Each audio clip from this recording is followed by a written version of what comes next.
긴급 속보? 우크라이나 안에 있는 모든 한국민들은 이 시간부로 대피하라는 긴급 속보가 떴습니다. 쇼트트랙 경기를 보고 있는데 밑에 빨갛게 자막이 뜨더라고요. 여러분들 보셨죠? 여러분, 전쟁의 기운이 감돈다라는 거, 그걸 또 어떻게 그렇게 알아낼까요?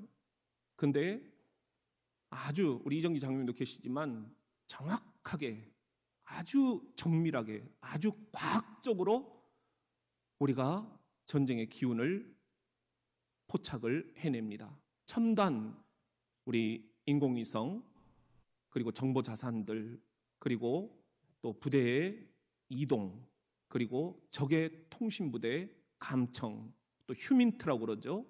적진 속에 침투해 들어간 우리 이 인간 정보 자산들이 수많은 정보들을 우리에게 보내옵니다. 그리고는 정확하게 그것을 감지를 해내서 지금 언제쯤 전쟁이 터질 것 같다, 이걸 보고를 하는 거예요. 바이든 대통령이 3차 대전이 일어날 수가 있다. 그러면 세계가 이제 완전히 새롭게 만들어질 것이다. 지금 이런 상황에서 여러분, 제일 걱정되는 사람들이 누구예요? 저는 우크라이나 국민들, 온 세계가 그들이라고 핸드폰 없겠습니까? 다 전쟁이 터질 것이다, 이렇게 막 경고를 하는데 그분들은 얼마나 지금 좌불안석이겠어요? 이분들에게 지금 가장 필요한 게 뭐겠습니까? 평화. 그렇습니다. 평화. 오늘 예수님이 산 위에서 말씀하신 8가지 복 가운데 7번째 복이 바로 그 복이에요. 우리 같이 한번 읽어볼까요? 9절 말씀입니다. 시작. 화평하게 하는 자는 복이 있나니 그들이 하나님의 아들이라 일컬음을 받을 것이며. 여기 화평하게 하는 자 그랬잖아요. 이것은 영어 성경을 보면은 피스메이커, 평화를 만들어 가는 사람들, 이런 뜻이에요. 그래서 가장 최근에 번역된 현대어 성경에 보면은 정확하게 평화를 위하여 일하는 사람들, 이렇게 말씀을 하고 있습니다. 이들은 행복하다. 사랑하는 성도 여러분, 어쩌다가 우리가 이렇게 평화가 깨져버린 걸까요? 이 평화를 어떻게 우리들이 다시 가꾸고 일구어 갈 수가 있을까요? 과연 가능하기나 한 걸까요? 조금이라도 우리가 그 가능성이 엿보인다면 우선 먼저 무엇부터 해야 할까요? 우리 같이 한번 따라합시다. 하나님과 화평하라. 성경에 보면은 이 화평, 평화, 평안, 평강, 이 같은 말이에요. 전부 다 샬롬이라는 말인데 한 400회 정도가 나옵니다. 하나님은 그만큼 평화를 좋아하셨고 강조하셨고 우리에게 미션, 임무로 주셨다라는 거예요. 창세기 1장부터 그 이야기가 나옵니다. 26절에 보면은 하나님이 이르시되 우리의 형상을 따라. 말도 안 돼요. 천지창조 이야기, 아직 아담과 하와가 창조되기도 전에 하나님 외에 또 누가 있었단 말이에요? 그런데 우리의 형상을 따라, 우리의 모양대로 우리가 사람을 만들고, 도대체 이 우리가 누구예요? 하나님 말고 또 누가 있었냔 말입니다. 그들로 바다의 물고기와 하늘의 새와 가축과 온 땅과 땅에 기는 모든 것들을 다스리게 하자. 우리가 이제 수요일 밤마다 신앙 교리 문답을 배우고 있잖아요. 교리문답의 첫 번째 꼭지는 사도신경입니다.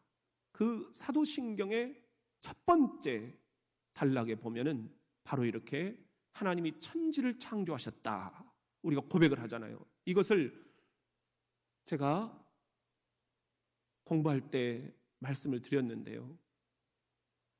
기억이 나십니까? 한번 유튜브를 다시 여러분들이 들어보셔도 좋겠어요. 자세한 내용은 거기에 있습니다. 천지가 창조될 때 하나님 혼자 창조하지 않으셨다라는 거예요.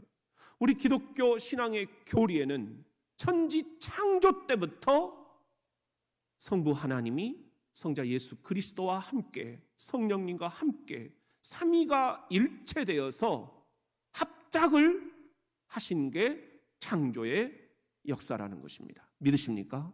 이건 여러분 놀라운 소식입니다.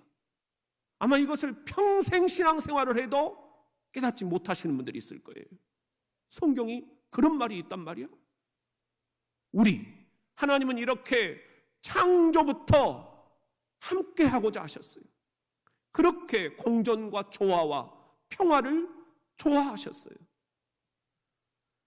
그리고는 인간을 만드시고 또 인간에게도 우리 함께 세상을 다스리자 위임 통치권을 맡겨주셨어요. 하나님이 하실 수 있는데도 우리에게 함께 하자 말씀을 하신 거예요. 함께 다스리고 함께 피조물을 돌보자. 그런데 사탄이 끼어든 거죠. 그거 말짱 꽝이다, 거짓말이다, 거짓말을 심어 넣은 거예요. 그리고는 우리 인류의 조상이 하나님께 불순종하게 만든 것입니다. 이로 인해서 하나님과 우리 사이에 평화가 깨졌습니다. 관계가 단절됐습니다. 이것이 우리의 죄의 근본 원인입니다. 하여 이후로, 에덴에서 쫓겨난 후로 우리 인간에게는 평강이 사라져버렸습니다. 이사야 48장 22절, 여호와께서 말씀하시되 악인에게는 뭐가 없다? 평강이 없다 하셨느니라. 예레미야 6장 14절에 보면은 그들이 내 백성의 상처를 가볍게 여기면서 말하기를 평강하다 평강하다 하나 뭐가 없다? 평강이 없도다. 예수님이 이 땅에 오셨을 때 당시 상황도 팍스 로마나 로마의 평화였습니다. 로마 황제의 평화였습니다. 권력자들의 평화였습니다. 가진 자들의 평화였습니다. 그런데 이 평화는 다 가짜였습니다. 이 평화로 인해서 내 백성의 상처가 더 심해졌습니다. 그래서 예수님이 산 위에 오르셔서 무리들을 보시고 팍스 로마나가 아닌, 로마의 평화가 아닌 하나님의 평화를 선포를 하신 것입니다. 9절 말씀을 다시 보면은 화평하게 하는 자는 복이 있나니 그랬어요. 이 화평이라는 말이 예수님이 사용하신 언어로는 에이레네입니다. 그런데 이것은 말씀드렸듯이 구약에서 가져오신 거예요. 구약의 샬롬을 가져오신 거예요. 샬롬은 하나님의 평화입니다. 그런데 우리가 샬롬 할 때 오해가 있어요. 그건 전쟁이 없는 상태, 갈등이 없는 상태, 이걸 우리가 평화다 이렇게 오해를 하는 거예요. 그런데 이것은 하나님의 평화가 100% 다 담겨진 해석이 아니에요. 성경에서 말하는 샬롬, 하나님의 평화라는 것은 전쟁의 기운이 감도는 속에서도, 아니 전쟁터 한복판에서도, 갈등이 있는 관계 속에서도 폭포수 내리치는 그 한가운데 새의 둥지, 어미새가 모이를 물고 와서 그 폭포수 안에 있는 그 둥지의 새끼 새들에게 입에 모이를 넣어주는 그 평화입니다. 이것은 우리가 행복, 치유, 온전함 또는 부족함이 없는 만족, 이런 의미를 담고 있다, 그렇게 설명을 드릴 수가 있습니다. 여기서 가장 하나님의 평화, 하나님의 샬롬을 정확하게 표현하고 있는 성경 구절이 하나 있어요. 한번 읽어보실까요? 우리가 공부한 겁니다. 시편 23편 1절입니다. 시작. 여호와는 나의 목자시니 내게 부족함이 없으리로다. 여러분, 지금 여전히 이리떼가, 늑대떼가 우리를 해치려고 호시탐탐 노리고 있습니다. 그런데도 내게 부족함이 없으리로다. 이게 샬롬입니다. 왜요? 하나님은 나의 목자시니, 나는 그 목자의 보살핌을 받고 있는 어린 양이니 우리의 관계가 회복된 거예요. 에덴에서 사탄의 꾀임을 받아 관계가 단절됐잖아요. 이 관계가 다시 회복된 상태, 목자와 양의 이 관계 회복, 이것이 내게 부족함이 없다라고 하는 진정한 샬롬의 형태입니다. 이 평화를 주께서 우리들에게 지금도 약속을 하고 계십니다. 이사야 54장 10절에 보면은 혹시 홍수가 나서, 인생의 홍수가 나서 언덕과 산들이 물에 잠긴다고 하여도 너에 대한 나의 사랑은 조금도 변하거나 흔들리지 않고 너와 평화롭게 살겠다, 너와 샬롬을 이루겠다. 나의 이 약속은 언제까지나 무효가 되지 않을 것이다. 이것이 너를 변함없이 사랑하는 나 여호와의 약속이다. 이게 진짜 주님께서 우리들에게 약속하신 샬롬입니다. 혹시 지금 여러분 홍수를 만났습니까?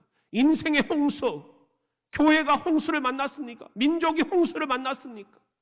이 홍수 속에서도 하나님이 평화를 주시겠다 약속하십니다. 결혼한 지 얼마 안 된 부부가 불화를 겪다가 결국 법정으로 가게 됐습니다. 판사가 남편에게 물었습니다.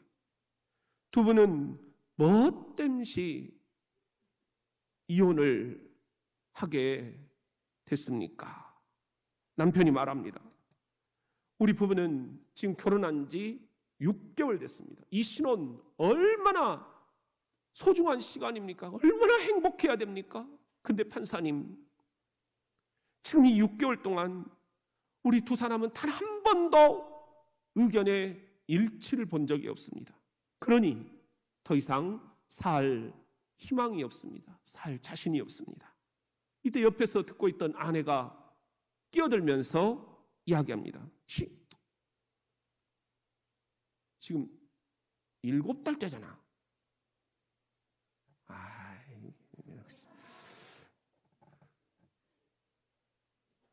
6달 됐는지 7달 됐는지 법정 앞에서 싸우는 부부, 이렇게 된 까닭이 뭘까? 여러분이라면 이걸 어떻게 극복을 하시겠습니까? 누구 하나, 남편이든지 아내든지 우리 부부가 이렇게 의견의 일치를 못 이루는 것은 나 때문도 아니고 당신 때문도 아니고 내가 하나님께 관계가 지금 바르게 서 있지 못한 까닭이다. 우선순위가 하나님과 화평을 이루는 것에 두었다면 이 지경까지 되었을까? 욥기 22장 21절, 그래서 주님이 이렇게 말씀하십니다. 시작. 너는 하나님과 화목하고 평안하라. 그래하면 복이 내게 임하리라. 사랑하는 성도 여러분, 우선순위가 무엇입니까? 하나님과 먼저 화평하라, 그러면 다른 문제들이 자연스럽게 풀리게 된다. 첫 단추를 하나님과 화평하는 것을 우리가 우선적으로 두는 그런 한 해가 되어서 다른 문제가 술술술술 다 풀려가기를 예수님의 이름으로 축원합니다. 같이 한번 따라합시다. 나 자신과 화평하라. 여러분들 신사와 아가씨 어젯밤에 보셨습니까? 제발 좀 보셨다고 해주세요. 여러분 엄청 지금 재밌어요. 근데 오늘 밤 또 안 한대. 또 그 쇼트트랙 한다고. 아따 성질나요. 근데 어제 저녁에 여러분들 막내가 밥을 못 먹어요. 먹으면 토해버려요. 왜 그래요? 분리불안증. 누구랑 분리가 돼 있어요? 그렇죠. 좋아하는 선생님이 갑자기 떠나버린 거예요. 3년을 미국으로 이렇게 떠나겠다고 간 거예요. 빠이빠이 잘 해줬어요. 그렇죠? 놀러 가서 마지막 작별 인사까지도 잘 해줬는데 그게 말로만 작별이 됐지 마음으로는 작별이 안 된 거예요. 여전히 지금 이 탯줄이 엄마도 없는데 그 선생님하고 연결이 돼 있어요. 근데 강제로 이것을 분리를 시켜놓으니 되겠느냐고요. 여기서 마음에 불안이 온 것입니다. 이 불안이 분리불안이라고 하는 것입니다. 이 분리불안 때문에 우리가 한시도 마음 편안할 날이 없습니다. 우리도 모두가 다 분리불안증을 안고 있습니다. 태초에 우리가 에덴에서는 하나님과 함께였습니다. 그런데 사탄의 꾀임을 받아 에덴으로 쫓겨난 이후 하나님과 관계가 단절되고 하나님과 영적인 탯줄이 잘라지고 우리는 하나님과 분리불안증을 느끼고 있습니다. 이것이 어떻게 해결이 될 수가 있겠어요? 좌불안석. 뭐가 이렇게 걱정이 많고 뭐가 이렇게 불안합니까? 이걸 어떻게 극복합니까? 우리가 뭘 시간을 좀 때워보려고 하고 어디에 중독이 되어서 우리들이 갖가지 왜곡된 모습을 보이기도 하고 술로 우리가 막 탐닉을 해보기도 하고 성으로 탐닉을 해보기도 하고 취미로 그런 것들을 다 잊어버리려고 해도 분리불안, 근원적으로 하나님과 단절된 이 불안증을 극복할 길이 없는 거예요, 여러분.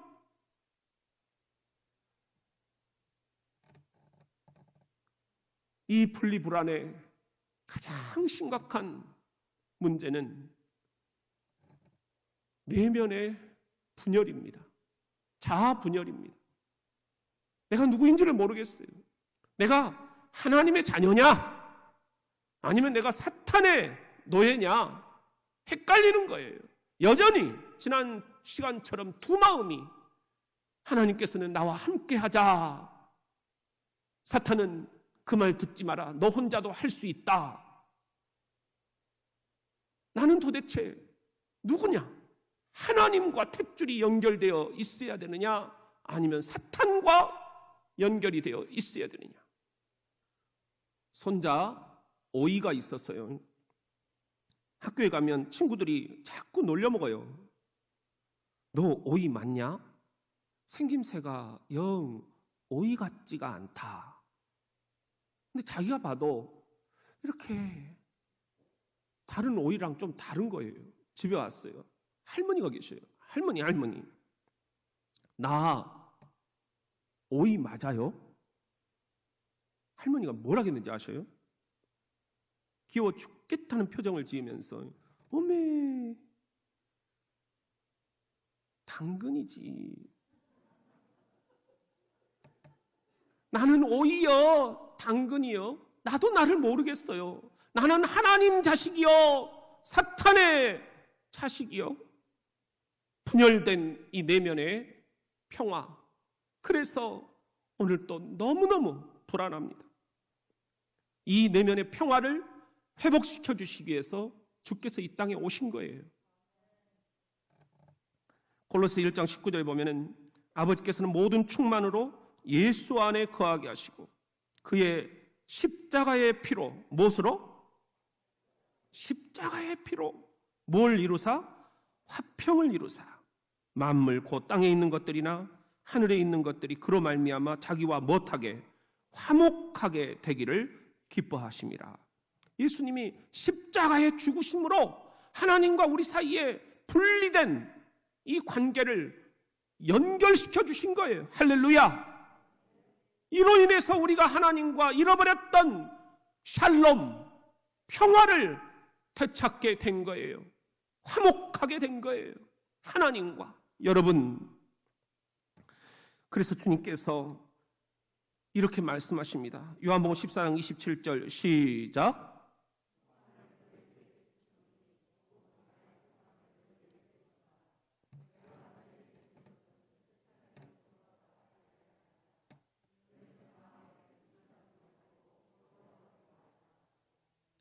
예수님이 주시는 평화는, 예수님이 주시는 샬롬은, 예수님이 주시는 평화는 세상이 주는 것과 같지 않다. 세상의 술로, 그리고 게임으로, 그리고 마약으로, 세상의 취미로, 세상의 중독으로 해결할 수 없는 평안, 그 평안을 주시겠다 하시는 거예요. 이 주님이 주시고자 하시는 평안, 이것은 십자가의 피로 하나님과 분리된, 그래서 분리불안증을 안고 있는 우리 인생들을 하나님과 다시 잇대어 주시는 바로 그 평안이다. 이 평안을 맛봐야 너희 마음의 근심도 두려움도 완전히 사라지게 될 것이다. 이것이 복음임을 믿으시면 아멘. 우리나라뿐만 아니라 전 세계적으로 지금 유일하게 우리 청와대에 있는 대통령을 떨게 만들 수 있는 사람이 있어요. 여러분, 그 사람이 누군지 아십니까? 요즘 유명한데, 미국의 바이든 대통령일까요? 중국의 시진핑일까요? 일본의 아베일까요? 아닙니다. 청와대 보일러공입니다. 이 추운 겨울 보일러공이 보일러 안 틀어주면 아무리 대통령이라도 벌벌벌벌 떨 수밖에 없습니다. 이 청와대 보일러공, 우리 하나님 나라의 보일러공, 그분이 예수 그리스도이십니다. 아멘? 아멘이십니까? 여러분, 아멘, 아멘. 하늘나라의 보일러공 되시는 예수 그리스도, 그분을 우리들이 붙잡아야 우리의 이 내면의 진정한 평안, 마음의 평안을 회복할 수 있게 된다는 것입니다. 골로새 3장 15절, 그리스도의 평강이 너희 마음을 주장하게 하라. 그리스도의 평강이 분리불안을 느끼고 있는, 하나님과 관계가 단절됨으로 인해서 깨어진 이 내면의 마음을 주장하게 하라. 너희는 평강을 위하여 한 몸으로 부르심을 받았느니 너희는 또한 뭐하는 자가 되라? 감사하는 자가 되라. 여러분, 우리가 신앙생활을 하면서 계속해서 느끼는 게 뭐냐면 감사밖에 답이 없겠구나 하는 거예요. 그 사람에 대한 미움, 그 사람에 대한 분노, 울분, 섭섭함, 서운함, 좌절, 낙심, 이 모든 것들 시시비비 가리자면 한도 끝도 없고, 그러면 더 싸움은 커지게 됩니다. 더 불화하게 됩니다. 그래도 감사. 답은 이것밖에 없더라고요. 여러분, 너희는 감사하는 자가 되라. 감사가 안 보이십니까? 그래도 뚜껑을 열고 열어보면 감사할 게 하나가 있어요. 그걸 붙잡고 너희는 감사하는 자가 되라. 빌립보서 4장 6절, 걱정에 쌓여 지내지 말고 무슨 일에 있어서든지 기도하십시오. 필요할 것을 하나님께 아뢰고 여러분의 기도에 응답해 주시는 하나님께 무슨 일을? 감사드리는 일을 잊지 마십시오. 이걸 깜빡하면 우리 내면의 평화가 깨져버리는 거예요. 내 경험이에요. 감사가 사라지니까 다 귀찮아요. 목회도 귀찮고, 가정도 귀찮고, 자녀도 귀찮고, 다 귀찮아져 버려요. 감사가 사라지니까. 그래서 우리 부부가 이번 명절에도 딱 그런 이야기 했어요. 여보, 우리 진짜 감사하자. 그러니까 아내가 정말 왜 나는 아는데 당신은 몰라? 보세요. 그 다음 말씀. 그러면 여러분은 인간의 이해를 훨씬 더 초월한 하나님의 무엇을? 평화를 경험하게 될 것입니다. 여러분이 그리스도 예수를 의지할 때 하나님의 평화가 여러분의 생각과 마음을 안정시키며 안식을 줄 것입니다. 사랑하는 성도 여러분, 마음의 평화가 깨져버렸습니까? 이 내면의 평화를 어떻게 다시 가져올 수 있다는 말입니까? 여러분, 감사하는 일을 잊어버리지 마십시오. 우리 그렇게 옆에 있는 분들에게 이렇게 한번 인사합시다. 당신의 인격이 어떠하든지 감사합니다. 시작. 그래요. 우리가 어떠한 인격이라도 주님이 다 주신 인격이에요. 감사합시다. 감사합시다. 감사하면 사탄이 물러갈 줄로 믿습니다. 내면의 평화, 나의 평화, 감사함으로 우리들이 회복해 가시는 한 해가 되기를 예수님의 이름으로 축원합니다. 우리 같이 한번 따라합시다. 이웃과 화평하라. 여러분, 아주 절친한 친구가 2명이 있었어요. 산속을 가다가 호랑이를 만난 거예요. 두 눈 똑바로 쳐다보는데 오금이 저린다 그러잖아요. 뭐 덜덜덜 떨리는데 뭘 어떻게 해야 될지 모르겠는 거예요. 근데 옆에 있는 한 친구가 허리를 굽히더니 신발끈을 꽉 조이는 거예요. 그러니까는 이 다른 친구가, 야, 지금 우린 다 죽었어. 지금 신발끈 쪼여 맨다고 우리가 저 호랑이보다 빠를 수 있겠냐? 그랬더니 이 신발끈을 조여매던 친구가 뭐라고 한지 아세요? 그래도 너보다는 빠르잖아. 운동화끈 조여매는 이유가 옆에 있는 친구가 호랑이 밥이 되기를 원하는 거예요. 이게 우리의 마음들이에요. 상대방의 슬픔이 나의 기쁨이 돼요. 상대방의 실패가 나의 성공이 돼요. 여러분, 이런 상황, 이런 인간 세상에 예수님이 오신 거예요. 천사들이 합창을 하면서 예수님이 오시는 이유를 이렇게 밝힙니다. 누가복음 2장 14절 시작. 지극히 높은 곳에서는 하나님께 영광이요 땅에서는 하나님이 기뻐하신 사람들 중에 평화로다. 천사들처럼 한번 해보제. 천사들처럼 다시 한번 2장 14절 시작.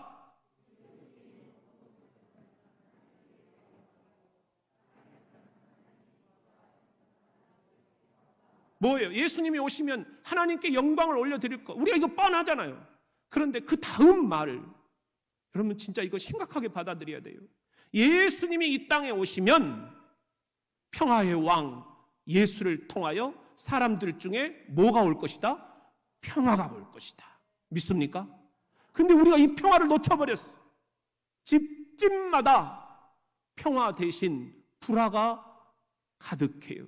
그래서 예수님이 이런 인사법까지 알려주셨어요. 누가복음 10장 5절 보면은 어느 집에 들어가든지 이 집에 뭐가 있기를? 평화가 있기를 하고 빌어라. 이 인사가 뭐예요? 샬롬이에요. 샬롬. 우리 옆에 있는 분들에게 샬롬. 샬롬의 뜻을 우리들이 잘 알아야 됩니다. 샬롬, 이것은 말씀드렸듯이 전쟁이 없는 상태 아니에요? 갈등이 없는 상태 아니에요?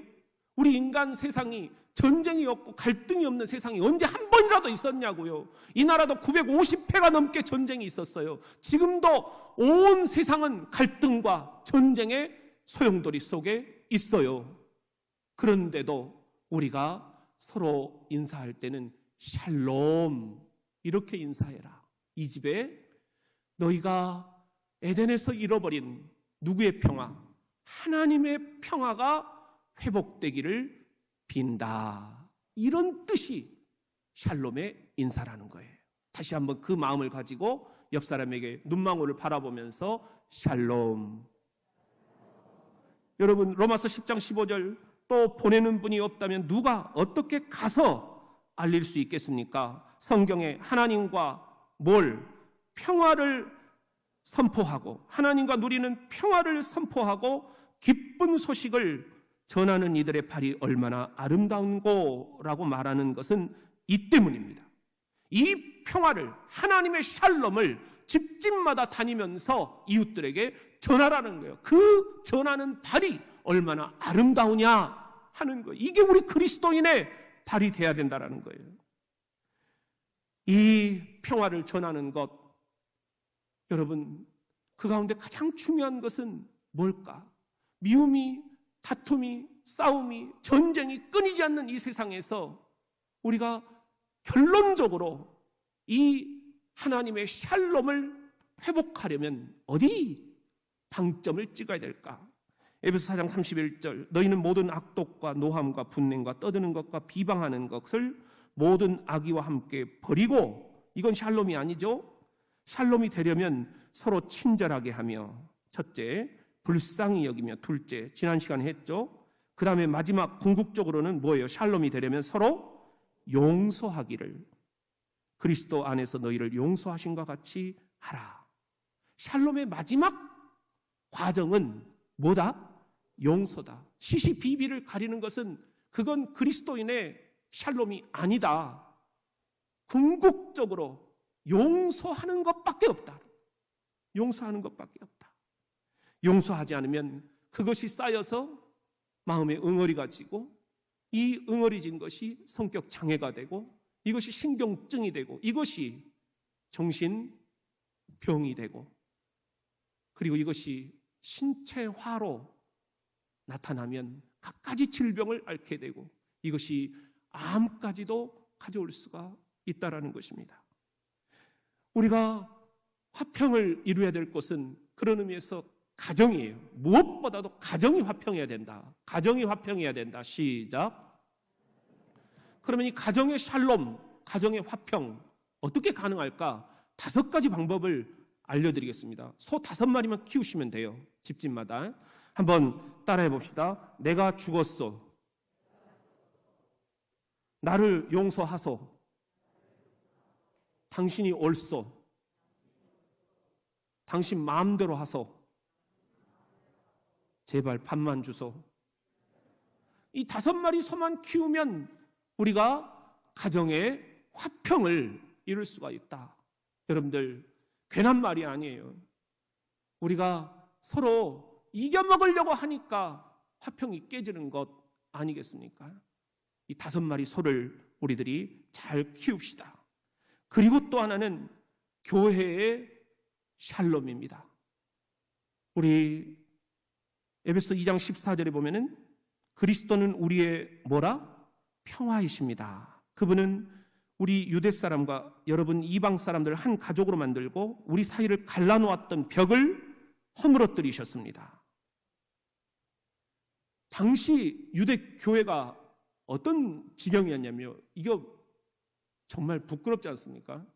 성전에 들어오면 유대인들이 서는 자리가 있고 이방인들이 서는 자리가 따로 있었어요.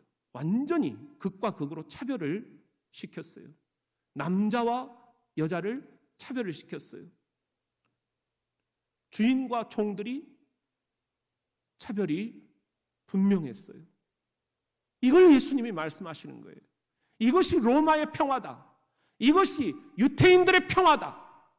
이건 가짜 평화다. 하나님이 진짜 원하시는 평화는 이 차별의 담을 허무는 것이다. 그래서 16절, 우리는 이제 그리스도 안에서 한 몸이 되었습니다. 그분이 십자가를 지신 이후로 한 몸이 된 거예요. 서로 간의 분노는 사라져버리고 교회 안에서 양쪽이 다 하나님과 화해하였습니다.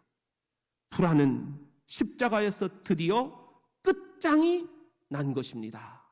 여러분, 이것을 우리가 교회 안에서 회복해야 된다. 고린도후서 5장 18절, 모든 것이 하나님께로서 났으며 그가 그리스도로 말미암아 우리를 자기와 화목하게 하시고 샬롬하게 하시고 또 우리에게 화목하게 하는 직분을 주셨으니 서로 샬롬하게 하는 직분을 주셨다는 거예요. 교회 안에서 제일 중요한 직분은 목사 직분도 아니고 장로 직분도 아니고 안수집사 권사 직분도 아니고 집사 직분도 아닙니다. 제일 중요한 직분은 뭐라고요? 화목하게 하는 직분, 서로 샬롬을 일구어가는 그런 직분이 가장 소중한 직분이다. 그래서 오죽하면 예수님 마가복음 9장 50절에 보면은 소금은 좋은 것이로되 만일 소금이 그 맛을 잃으면 무엇으로 이를 짜게 하리요? 너희 속에 소금을 두고 서로 뭐하라? 화목하라 하시니라.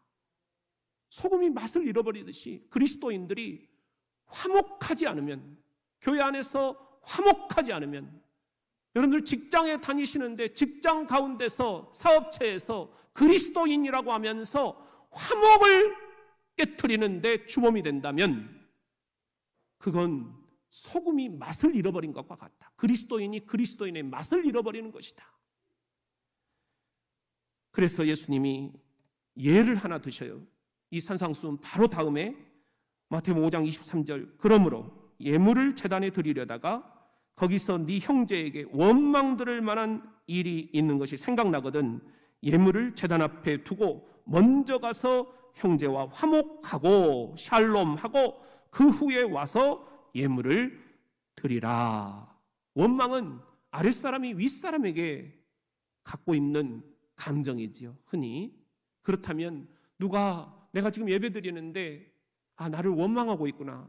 그런 아랫사람들이 생각난다면 잠깐 예배를 중지하고 나가서 문자라도 보내고 전화라도 하고 내가 그때 좀 미안한 것 같다. 그렇게 샬롬을 먼저 이루고 그 다음에 예배를 드려야 하나님이 받으시는 예배가 된다. 이런 말씀이에요. 근데 이게 쉽냐고요? 정말 오해를 더 받을 수도 있고 비난을 받을 수도 있고 뭐 저러냐? 왜 저때 그냥 한번 본때를 보여주면서 대판 붙어서 싸워버리지 왜 그러지 못하냐? 저는 그런 이야기를 많이 들어요. 너무 좀 비실비실하다. 너무 소심하다. 근데 여러분, 주께서 진짜 저에게 원하시는 게 뭔가 그게 불가능할 수도 있습니다. 대가를 치러야 될 수도 있습니다. 손해를 봐야 될 때도 있습니다. 그럼에도 불구하고 여러분, 우리가 어떻게 해야 될 것인가? 주님의 이 말씀 때문에 우리가 어떻게 해야 될 것인가? 로마서 12장 18절 시작.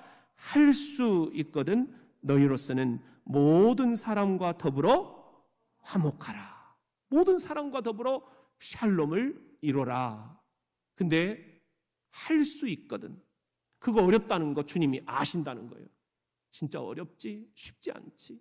할 수 있거든. 그래도 네가 한번 그렇게 본을 보이면 어떠니? 그러면 주님께서 우리에게 주시는 상이 있어요. 9절 말씀입니다. 다시 한번 시작. 화평하게 하는 자는 복이 있나니 그들이 하나님의 아들이라 일컬음을 받을 것이며. 하나님의 아들, 이것은 형용사예요. 하나님의 아들과 같은 성품이 깃들어 있다. 이런 의미예요. 하나님의 성품은 뭐예요? 태초에 에덴에서 천지 창조까지도 함께 하시고자 하셨던 그 하나님의 성품, 아담과 하와 인류의 조상을 창조하시고 함께 세상을 돌보라고 하셨던 그 성품, 우리가 이 성품을 간직한 하나님의 아들이 되도록 해주시겠다. 이게 얼마나 행복한 일이냐. 이걸 요한계시록이 그대로 얘기하고 있습니다. 계시록 3장 21절 시작. 이기는 그에게는 내가 내 보좌에 함께 앉게 하여 주기를, 내가 이기고 아버지 보좌에 함께 앉은 것과 같이 하리라. 화평케 하는 자, 그는 얼마나 행복하냐? 예언합니다. 신사와 아가씨 그 막내 아들 분명히 선생님 돌아옵니다. 지금 전화했잖아요. 제발 잠깐만 다시 한번 와줄 수 없느냐? 그 아빠가 전화했잖아요. 분명히 옵니다. 애기 그 선생님을 보는 순간 분리불안증이 싹 치유가 될 것입니다. 믿습니까?